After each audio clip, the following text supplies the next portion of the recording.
Guys, నేను మీ పద్దుని డే7 of మా అల్లుడు హోటల్ సిరీస్ ఎప్పుడెప్పుడా అని వెయిట్ చేస్తున్నా. మా షాప్ ఓపెనింగ్ అయితే అయిపోయిందండి.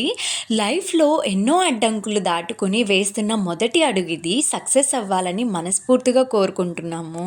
మార్నింగ్ 9:30కి అయితే ముహూర్తం వచ్చింది. ముందు దిష్టి తీసేసి తర్వాత లోపలికి వెళ్ళి పూజ స్టార్ట్ చేసాము. పూజ అంతా అయిపోయిన తర్వాత పొయ్యి వెలిగించి పాలు పొంగిచ్చేసాము. తర్వాత ఒక 2-3 స్టూడెంట్స్ వచ్చి దోశ కావాలని చెప్పారు.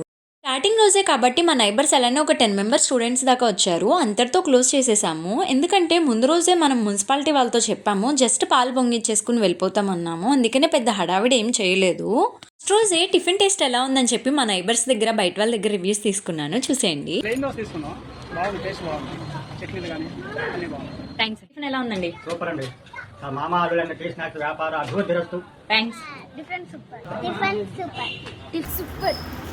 చాలా బాగుంది. టేస్ట్ సూపర్ ఉంది. దోశ అయితే చాలా బాగుంది. ఫస్ట్ రోజు ఈ రోజు స్టార్ట్ చేశారు, చాలా బాగుందండి. ఫాలో చేసి సబ్స్క్రైబ్ చేసుకోరు. నేను మీ tales by Paddu Kittu. Thank you. Bye bye.